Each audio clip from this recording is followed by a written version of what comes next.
Les matins de France Culture, Guillaume Erner. Inégalitaire, trop compétitive, trop laxiste, l'école est souvent accusée de tous les maux. Quelle piste imaginer pour améliorer notre système éducatif? Comment l'école va-t-elle évoluer alors que se développent aujourd'hui les plateformes d'apprentissage en ligne et autres MOOC? Plus globalement, comment continuer de transmettre dans un monde de plus en plus difficile à lire? Bonjour Jacques Attali. Bonjour. Vous publiez Histoire et avenir de l'éducation aux éditions Flammarion. L'éducation est au cœur de l'actualité aujourd'hui, par exemple avec une réforme. Alors, une réforme de la réforme. Il y a eu une réforme des mathématiques qui consistait principalement à supprimer dans certaines classes l'enseignement des mathématiques. Et puis, le ministre de l'Éducation a annoncé dimanche le retour de la discipline dans toutes les classes de première générale. Votre avis à ce sujet? C'est une erreur parmi d'autres qui a été corrigée, mais c'était une erreur extrêmement grave. Il n'y a aucun pays qui ne se développe sans industrie, il n'y a aucune industrie sans ingénieur, il n'y a pas d'ingénieur sans mathématiques et physique. Donc l'enseignement des mathématiques est fondamental pour la puissance d'une nation, pour la recherche, et en même temps, dire que c'est difficile d'enseigner les mathématiques ou que les mathématiques sont difficiles à comprendre, c'est pas vrai. Il y a aujourd'hui des méthodes pour enseigner les mathématiques qui ont été développées dans le monde entier, en particulier à Singapour ou en Finlande, ou dans les méthodes qui sont développées aujourd'hui sur Internet, qui sont tout à fait ludiques et remarquables. Donc c'était une très grave erreur qui va coûter cher, parce que plusieurs années sans mathématiques, c'est plusieurs années sans ingénieur. Mais alors, justement, dans ce livre, Jacques Attali, que vous publiez aux éditions Flammarion, Histoire et avenir de l'éducation, il y a, comme le titre l'indique, une histoire de l'éducation. Mondiale. Vous faites Mondiale. une projection, effectivement, sur tous les continents. Et puis, vous donnez à la fois des conseils et des principes. Et il y a, par exemple, vous évoquez les mathématiques que beaucoup de personnes ne comprennent pas. Et vous dites en substance, parmi les conseils que vous livrez en conclusion de ce livre, qu'il ne faut pas se résigner à ne pas comprendre, qu'il y a une obligation que nous devons avoir de chercher justement la clé. Pour les mathématiques, c'est particulièrement clair qu'il y a beaucoup de gens pour qui la matière est difficile à saisir. Dans ce livre, je raconte l'histoire mondiale de l'éducation, et j'ai voulu faire un livre de référence sur cette histoire et montrer les pistes d'avenir. Il est très clair que les mathématiques ne sont pas plus difficiles qu'une autre matière. C'est une question de méthode, de passion, de qualité des enseignants et de qualité des méthodes. Et par rapport à ce que vous dites, en effet, dans les conseils que je me permets de donner à la fin, il y a un qui est très important, qui est vrai d'ailleurs en mathématiques comme dans tout autre domaine, ne jamais se résigner à ne pas comprendre quelque chose. Quand quelque chose n'est pas clair, il faut tout de suite chercher à la comprendre, se poser la question. Ne jamais accepter que quelque chose vous échappe. C'est une question de rigueur avec soi-même, d'honnêteté intellectuelle, et c'est comme ça qu'on fait des progrès. Mais alors, par exemple, vous, est-ce qu'il y a une matière qui vous a résisté? Oui, beaucoup. Par exemple, la chimie, où j'ai fini par faire des études tout à fait honorables, était au départ une énigme pour moi, et j'ai beaucoup travaillé, j'ai posé des tas de questions. C'est là où j'ai d'ailleurs découvert l'importance du travail collectif, du travail en groupe. J'ai pu poser des questions à mes camarades de classe qui, dans certains domaines, étaient meilleurs que moi. Ce qui à l'époque n'était pas fréquent, parce qu'on aime bien créer la compétition. Et moi j'avais développé avec mes camarades un groupe de travail où on s'entraînait les uns les autres. Certains étaient meilleurs que moi en chimie, ils m'ont beaucoup appris. Et donc il faut développer une volonté de ne pas laisser une araignée dans sa tête avec quelque chose qu'on ne comprend pas. Tout est à la portée de tout le monde. Vous rendez hommage aux différents enseignants qui vous ont permis d'apprendre, Jacques Attali, y compris d'ailleurs à celui qui manifestement ne croyait pas en vous. Oui, je donne les noms des professeurs qui m'ont été des jalons merveilleux tout au long de mon éducation. C'est tout à fait en hommage au début du livre, et en particulier aussi un professeur de physique qui a dit devant toute la classe que j'étais... si les cons volaient, vous seriez chef d'escadrille. Cette fameuse formule, il l'a formulée devant moi. Et ça a été un formidable coup d'accélérateur pour moi. Je n'ai pas accepté cette insulte. Et je pense que ça m'a été très utile pour me motiver. Mais justement, il y a dans l'imaginaire commun le fait qu'en France, on a souvent tendance à tancer les élèves qui n'y arrivent pas, qu'on est Oui. beaucoup moins pardonnant qu'ailleurs. Qu'en pensez-vous? Oui, alors quand on fait le panorama mondial de l'éducation, comme je l'ai fait depuis 3000 ans jusqu'à après-demain, on s'aperçoit qu'il y a des modèles qui se développent dans certains pays qui sont différents. Et en France, on se situe au pire endroit en termes de modèles, parce qu'on a le pire du système compétitif et punitif, et le pire du système laxiste. On a le pire du système compétitif parce qu'on note très jeune, on désigne les mauvais. Alors évidemment, il y a beaucoup d'enseignants qui nous écoutent et qui ne font pas comme ça, heureusement, et c'est en train de changer à grande vitesse, plus par l'initiative des enseignants que par les règles posées par les ministères ou les ministres. Mais en gros, ça reste la règle. La sanction est un mode de pédagogie qui est maintenant reconnu comme une absurdité. Donc, il faut regarder quels sont les bons modèles. Et les bons modèles aujourd'hui, tout en sachant que les bons modèles aujourd'hui sont rien avec ce qui va se passer, parce qu'il y a des tsunamis qui nous arrivent en termes démographiques et en termes technologiques, dont je parle dans le livre, qui vont bouleverser tout ça. Mais à l'heure où nous parlons, le meilleur système au monde, c'est le système finlandais, et un autre qui lui est totalement antinomique, mais qui est aussi un excellent système en termes de résultats, peut-être pas de méthode, qui est le système de Singapour et de Corée du Sud. Le système finlandais est un système où les élèves ne sont pas forcés d'aller à l'école jusqu'à 7 ans, où les professeurs sont libres de leur méthode, où il n'y a pas de notation jusqu'à 14 ans, où il y a 15 élèves par classe, où le niveau de vie et le statut social des enseignants est égal à celui des médecins et des avocats, enfin, totalement une autre planète par rapport à la nôtre, et qui pourrait être la nôtre. Il n'y a pas de raison que ça ne soit pas ça. Et en termes de résultats, ils sont à des années-lumière devant nous en termes d'efficacité. Mais alors, justement, qu'est-ce qui s'est passé? Parce que dans cette histoire de l'éducation, vous retracez les principaux systèmes d'éducation qui ont été promus à la surface du globe, depuis la Chine, en passant par la tradition juive d'éducation. Il y a différents modèles que vous examinez. Quel est le lien entre cette histoire, le résultat auquel on aboutit avec les modèles que vous citez en exemple, par exemple la Finlande? Qu'est-ce qui s'est passé pour que finalement, aujourd'hui, il y ait tant de différentes manières d'appréhender l'éducation, Jacques Attali? Très tôt, il y a eu plein de différentes manières. Évidemment, l'éducation renvoie à des méthodes communes. D'abord parce que l'éducation, c'est pas seulement l'école, c'est l'école très récemment et sans doute menacée de ne pas durer très longtemps. Mais ça a été le travail, la famille, la rue, beaucoup de façons d'éduquer. D'autant plus que les pouvoirs politiques de tous les temps n'ont jamais voulu que les gens apprennent à lire, à écrire, à compter, puisque c'était très dangereux pour eux. Puis progressivement sont développés différents modèles qui tous obéissaient à une loi unique qui était comment reproduire le modèle social.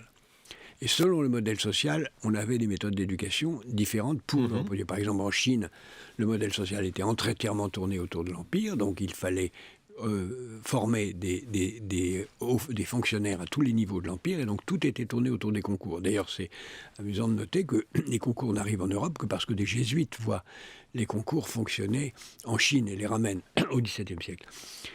En Europe, tout est tourné à partir du 3-4e siècle de notre ère autour de l'Église. C'est l'Église qui impose sa façon de penser l'éducation, c'est l'Église qui impose de n'enseigner qu'à ceux qui vont devenir des clercs, c'est-à-dire des religieux, et accessoirement à ceux qui vont devenir des accessoires, des serviteurs, des auxiliaires du pouvoir, de façon à ce que les auxiliaires du pouvoir sont proches de l'Église, et ceci va durer très longtemps, jusqu'à la Réforme. Donc on a des modes d'enseignement qui dépendent de la structuration du pouvoir. Et d'ailleurs, lorsqu'on découvre cette histoire de l'éducation que vous publiez, Jacques Attali, on se dit finalement que c'est aussi l'histoire de ceux qui ont été écartés de l'éducation. Alors les femmes, pendant très longtemps. Les femmes partout, systématiquement, d'une façon incroyablement obsessionnelle sur toute la planète.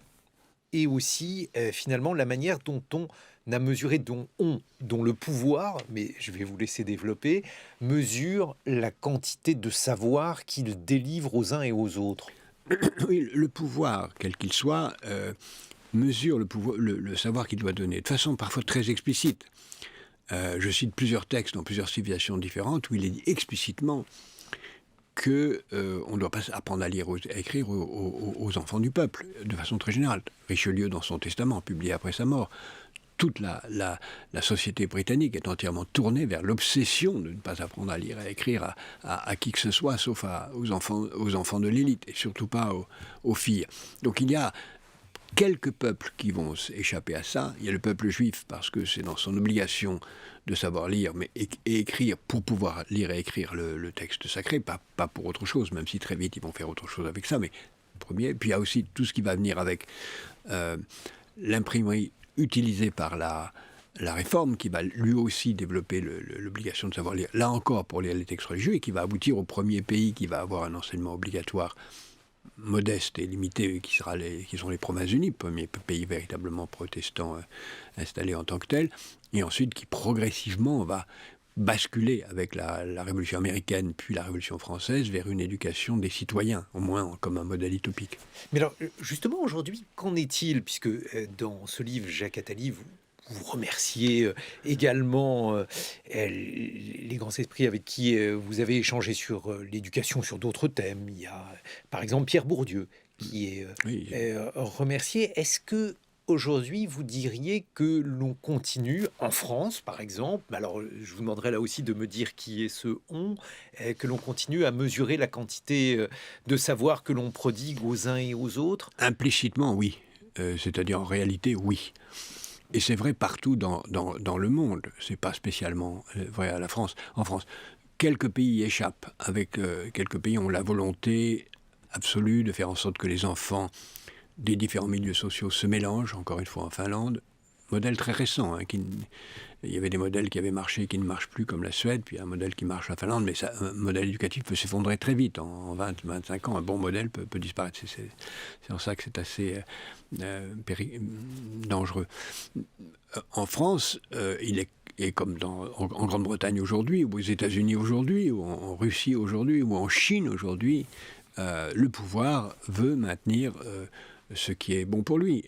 Et en France, ça se creuse de plus en plus. Le système privé obtient le double d'élèves des milieux favorisés que le système public, qui a lui-même le double d'élèves des milieux les plus défavorisés. Et on le voit dans les résultats, dans l'accès aux meilleures écoles, dans l'accès aux meilleurs cours, etc. Donc en France, ça s'est aggravé depuis 40 ans d'une façon extraordinaire, alors que dans certains autres pays, en particulier d'Europe du Nord, ça s'est un peu réduit. Pas aux États-Unis, pas en Angleterre, pas dans l'Europe du Sud, un peu en Allemagne, qui est moins mauvais que la France, et dans certains pays d'Asie dont j'ai parlé tout à l'heure. Bon, mais pourtant, si on reprend le discours de tous les ministres de l'Éducation qui se sont succédés, en France, leur discours consistait à dire qu'il fallait démocratiser l'enseignement. Alors, est-ce qu'ils mentaient? Est-ce qu'ils n'ont pas trouvé les méthodes? Ils n'ont pas employé les bons moyens. Les bons moyens, c'est d'abord beaucoup plus d'argent pour l'éducation nationale. C'est simple à dire, mais c'est comme ça. C'est une formation beaucoup Pourquoi plus de moyens? Parce que si vous n'avez pas des maîtres qui sont bien formés, qui sont formés en permanence, si vous ne mettez pas l'importance de l'éducation permanente, de la formation permanente, tout au long de la vie, surtout maintenant où il y aura des métiers qui n'existent plus, pas encore, et qui seront importants dans 10 ans, il faut donc avoir une formation permanente. Si vous n'admettez pas qu'il faut avoir 15 élèves par classe, et non pas 30 ou 35, et je rappelle qu'en Afrique, on est à 100 élèves par classe. Donc, il faut voir que nous sommes relativement privilégiés dans notre propre malheur. Si on n'admet pas ça, on va nulle part. Donc ça, c'est la première règle qu'il faut se fixer. La deuxième, c'est qu'il faut employer des méthodes qui commencent à être employées par les maîtres qui le font, associant beaucoup plus les familles, associant beaucoup plus le périscolaire, considérant l'éducation comme un ensemble dans lequel l'école n'est qu'une des dimensions, dans lequel les maîtres font partie d'une communauté éducative beaucoup plus vaste, où les parents ont un rôle très important, où le mélange des milieux sociaux, c'est ça qui a le plus échoué en France.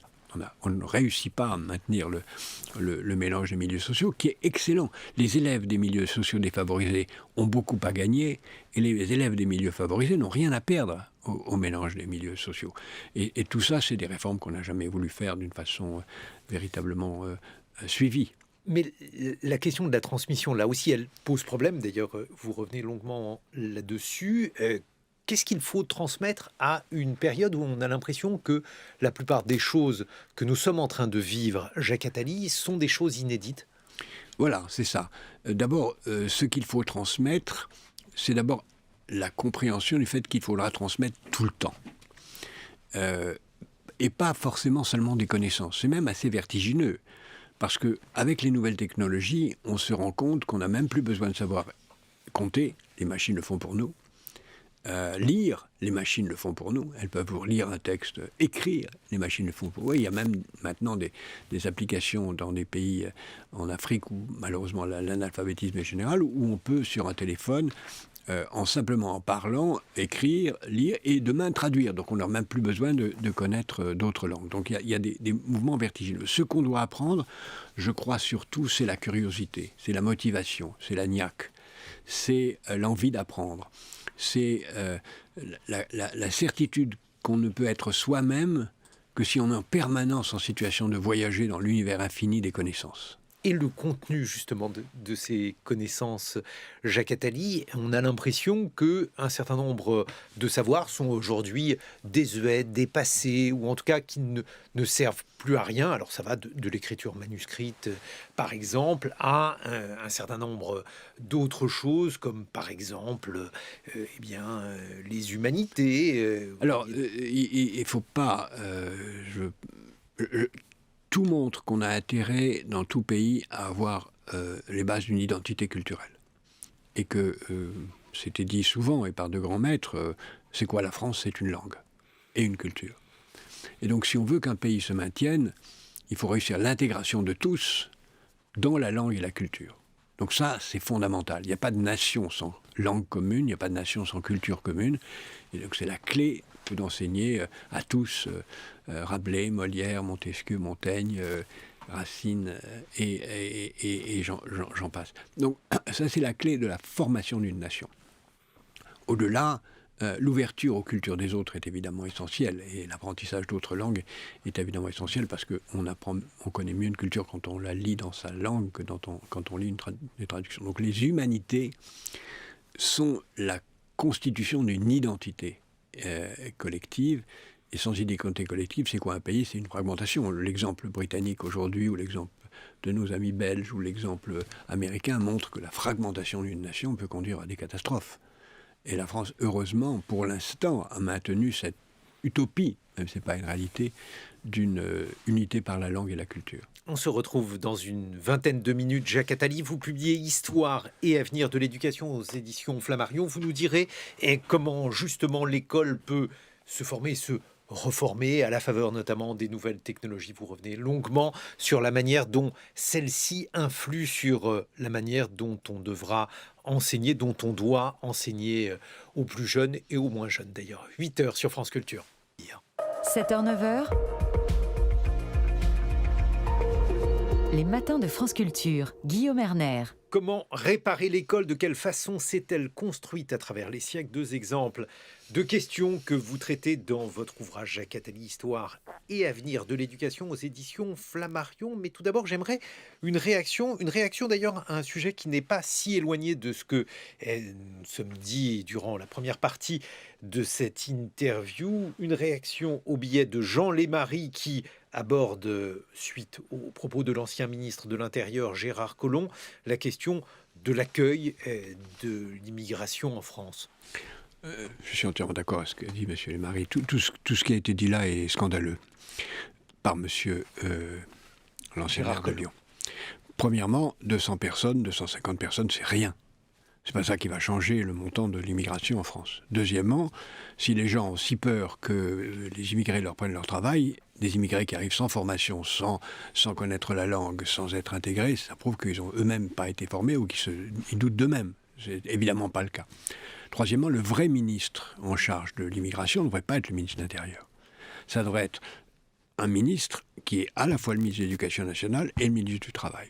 Parce que le problème de l'immigration, c'est pas le nombre, c'est l'intégration. C'est est-ce qu'on fait ce qu'il faut pour intégrer? Est-ce qu'on fait ce qu'il faut pour apprendre la langue, pour apprendre la culture nationale, pour créer les conditions de vie? Il est absurde, par exemple, qu'un immigré en situation non encore régularisée n'ait pas le droit de travailler. Comment voulez-vous qu'il ne soit pas en situation d'être tenté par la criminalité s'il n'a pas le droit de travailler?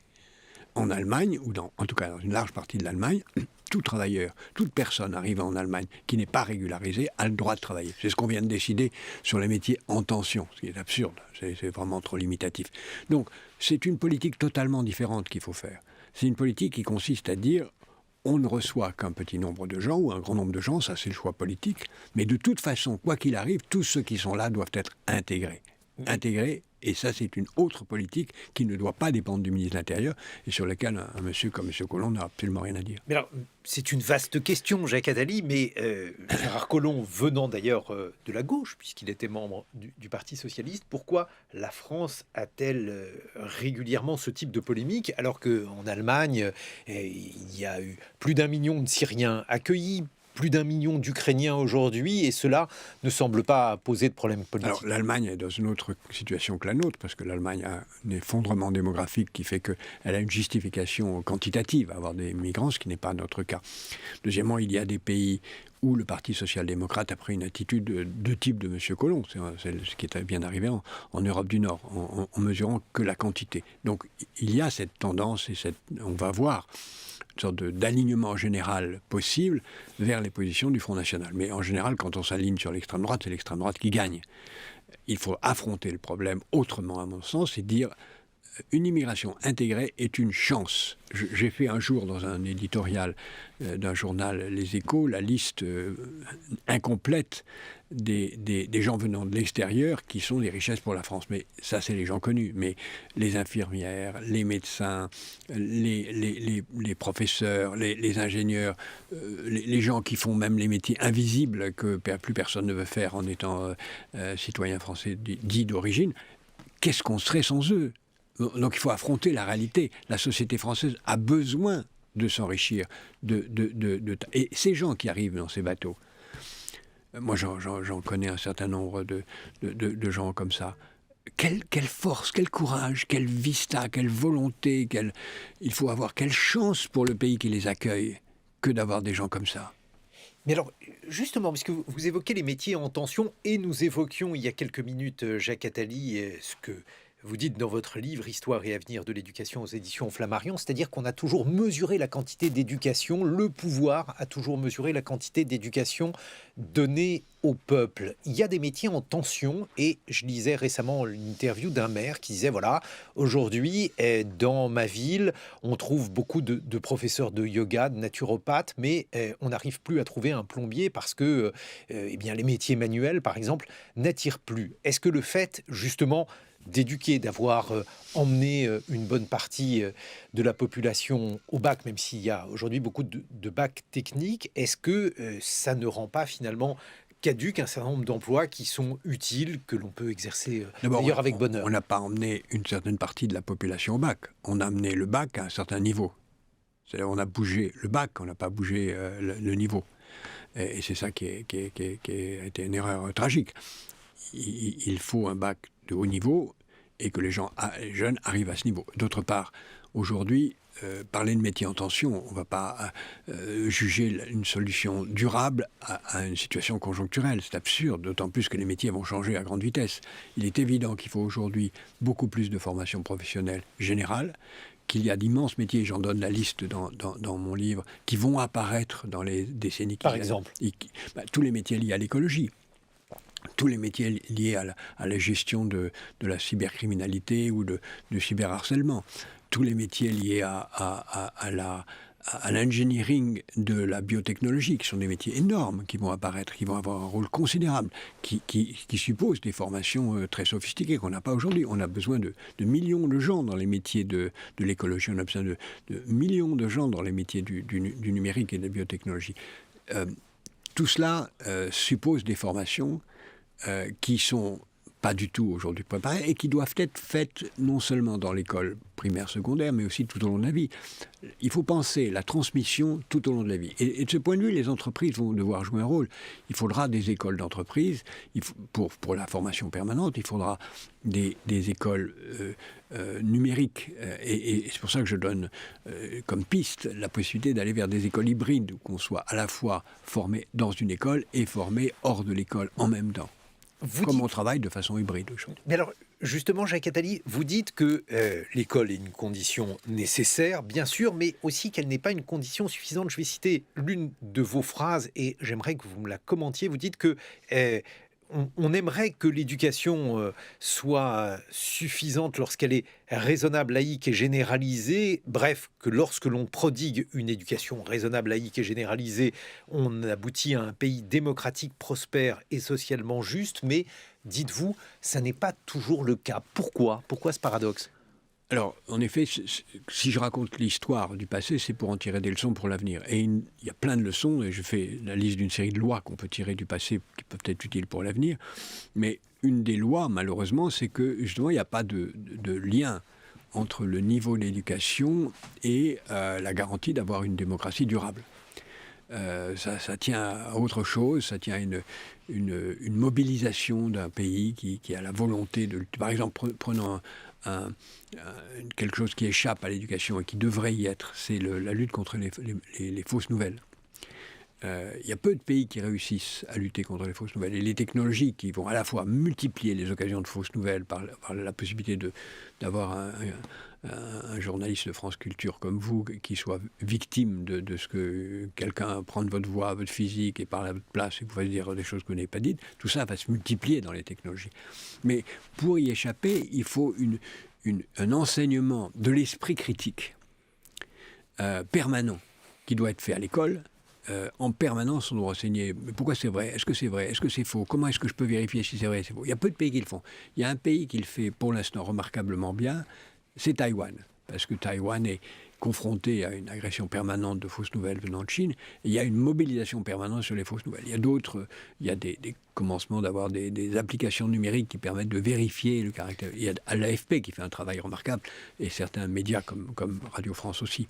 Mais il y a là un domaine essentiel qui est le développement de l'esprit critique qui va bien au-delà de l'enseignement d'un métier spécifique. Bon, mais si on voulait voir le verre à moitié plein, on pourrait se dire aussi que la diffusion des fausses nouvelles, elle provient du fait que chaque individu étant généralement plus éduqué qu'auparavant a la faculté, ou pense avoir la faculté d'évoquer, d'appréhender un certain nombre de sujets complexes. C'est aussi une conséquence de l'augmentation du niveau d'éducation.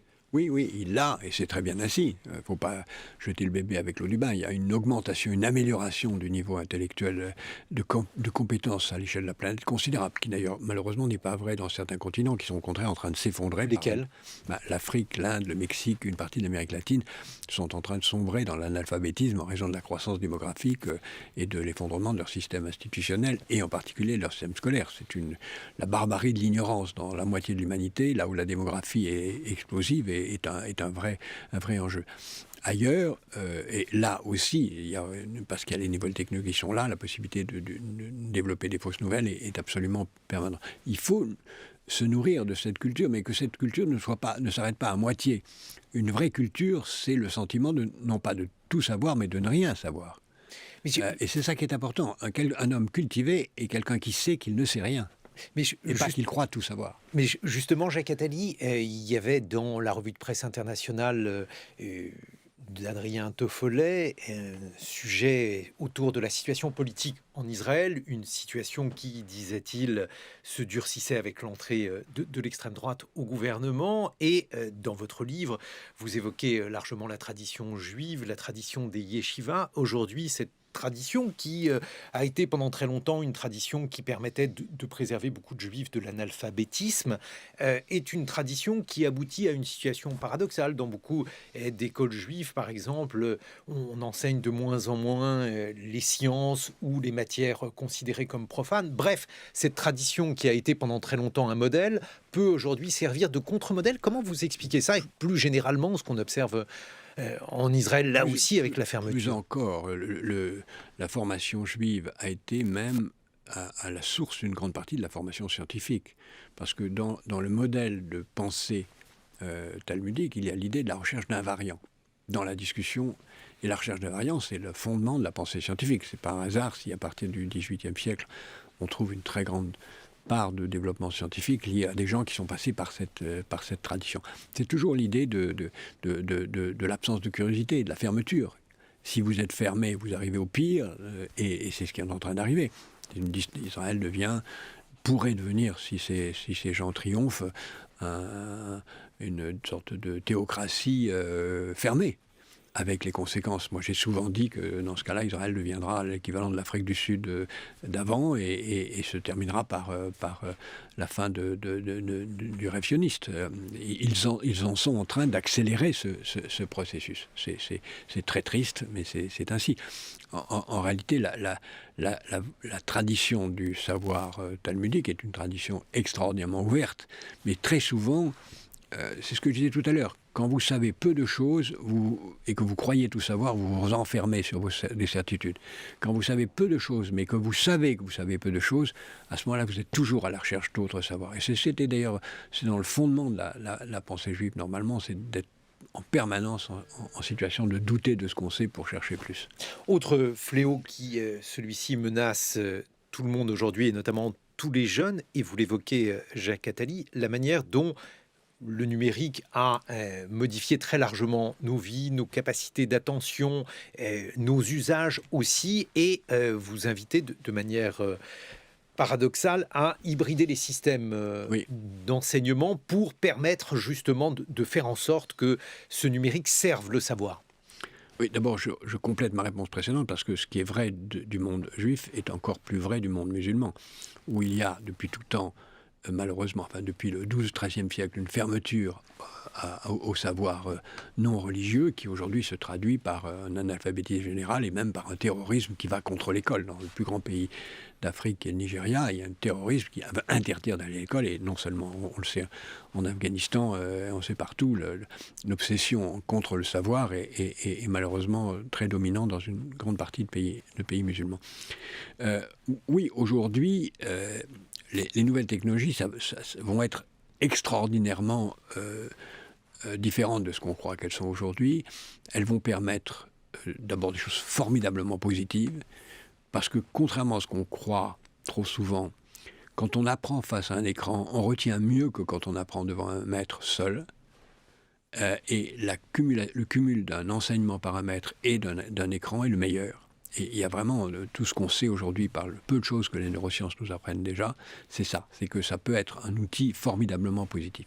Que demain, il y aura d'autres outils qui vont arriver et qui sont pratiquement déjà là, c'est-à-dire les hologrammes, c'est-à-dire le métaverse, c'est-à-dire ce qui va venir aussi par les connaissances génétiques. Tout ça va permettre de faire des progrès extraordinaires dans les processus d'apprentissage qui font que l'école, qui aujourd'hui, et c'est l'autre versant, est complètement menacée d'être balayée par le fait qu'on passe plus de temps devant un écran pour jouer que pour quoi que ce soit, que le processus de concentration est affaibli, que TikTok est un lieu d'enseignement peut-être parfois plus important que les écoles elles-mêmes dans certains pays. C'est le cas une partie des États-Unis, une partie du Canada, dans certains milieux déjà en Europe occidentale. On a un risque considérable de voir le maître discrédité parce que les élèves apprendront plus de l'extérieur. Et donc il faut avoir, c'est ce que je disais en commençant notre conversation, il faut considérer que le processus d'apprentissage, d'abord, il est tout au long de la vie, et qu'ensuite il est fait de culture, de rencontres avec des maîtres, mais aussi d'apprentissage personnel. Et donc l'école, comme le travail, doit être hybride. On ne doit pas aller à l'école tous les jours. Pour un enfant, on doit passer une partie du temps dans le périscolaire, avec sa famille qui doit vous apprendre des choses. Il y a des expériences exceptionnelles en France qui sont faites là-dessus, pour créer les conditions d'un enseignement qui utilise l'école comme une partie du processus de formation et de transmission. Mais le fait de sortir l'enfant de sa famille, en tout cas pour le temps scolaire, c'était aussi une manière, Jacques Attali, d'échapper aux inégalités, bref, aux critiques que l'on a évoquées il y a quelques instants. On échappe aux inégalités par l'école que si l'école n'est pas un lieu d'enfermement ghettoisé des mêmes dans les mêmes. Donc ça veut dire d'avoir une obligation de mixité sociale impérative. Quand vous avez des régions de France où une partie importante des jeunes privilégiés sont dans l'école privée, où plus personne ne respecte une carte scolaire, où l'obligation de mixité sociale n'existe plus, sachant que la carte scolaire est souvent une condition conduit à la ghettoisation, ça ne va pas. Et en France, on en est là. Donc il faut échapper à ça, évidemment. Et plus largement, la culture classique, justement, pensez-vous véritablement qu'elle puisse survivre avec les technologies qu'on évoquait il y a quelques secondes, avec le fait que la concentration est aujourd'hui probablement la denrée la plus rare? Oui, c'est vrai. Et j'ajouterais les jeux vidéo qui peuvent être une formidable technique d'apprentissage, mais une formidable drogue aussi. Tout ça peut disparaître. Le goût de l'effort, c'est ça que je crois que le goût de l'effort, parce que l'effort est une formidable source de jouissance. Si vous faites un effort et que vous franchissez une porte grâce à l'effort, vous découvrez des choses formidables.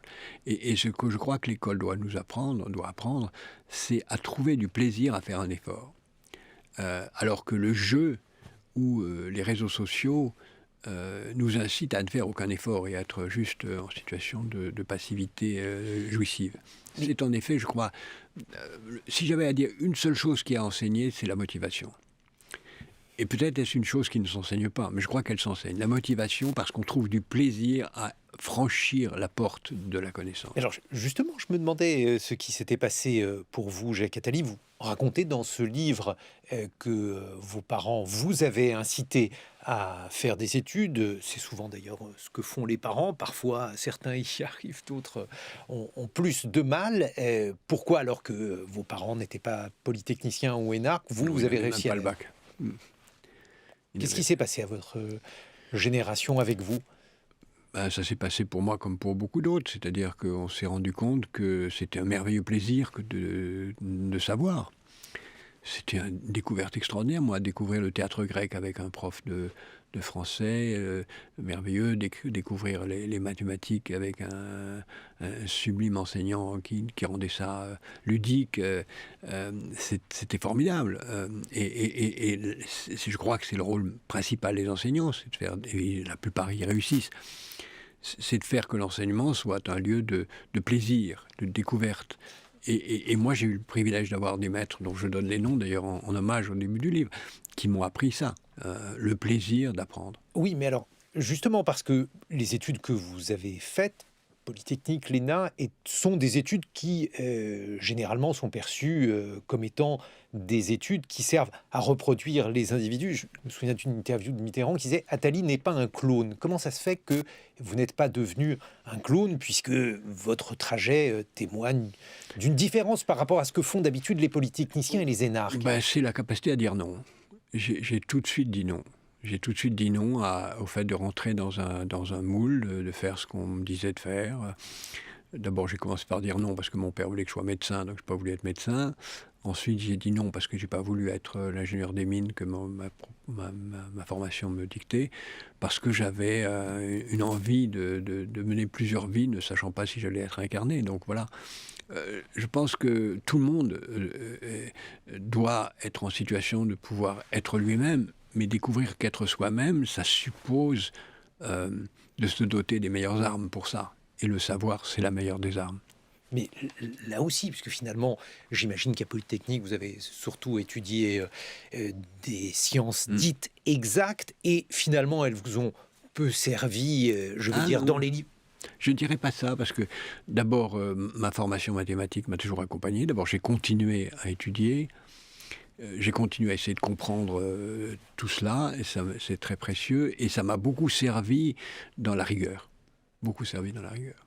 Mais au-delà de ça, et le fait de faire des hybridations, de faire un certain nombre de choses qui sortent justement des cases, est-ce que ça n'est pas une manière justement de ne pas voir de manière scolaire les choses, qui est compliqué aussi? C'est vrai. J'ai très vite pensé que la vérité était dans les ponts. Et que c'est dans les ponts que... Le nouveau, c'est le pont. Entre des choses... donc dans un de mes premiers livres, qui est d'ailleurs le premier d'une série dont celui-là est peut-être le dernier, c'est-à-dire une histoire longue de certains domaines. Le premier, c'était sur la musique. Et on avait été étonné que j'essaie de montrer les liens entre la musique et l'histoire et la politique. Ne pas s'enfermer dans des domaines. Et j'ai peut-être eu la chance d'avoir des professeurs qui m'ont tout de suite appris que les mathématiques, ça n'avait de sens que si on le comparait à la physique, que la physique n'avait de sens que si on le comparait à la poésie. Et cette hybridation des connaissances est l'essentiel. Alors même, et c'est le paradoxe, que l'enseignement vise bien souvent à créer des spécialistes. C'est une erreur de plus en plus tragique parce que, encore une fois, les métiers actuels vont disparaître, sauf certains métiers dits de base. Les métiers vont disparaître, de nouveaux vont apparaître, et il faut apprendre à apprendre. Il faut apprendre le plaisir d'apprendre, il faut apprendre des méthodes d'apprentissage, il faut apprendre la passion de l'effort. Je crois que c'est la clé, la passion de l'effort. Le fait que l'effort est une jouissance extraordinaire, c'est ça qu'il faut apprendre. Le reste, ça vient. Puis il y a tellement de plus en plus de bibliothèques réelles ou numériques disponibles que c'est savoir y chercher qui est l'essentiel, plus que de savoir tout court. Le trouver par exemple dans Histoire et avenir de l'éducation, le livre que vous publiez aux éditions Flammarion. Merci Jacques Attali de nous avoir rendu visite. Dans quelques secondes, le point sur l'actualité, le 8h45.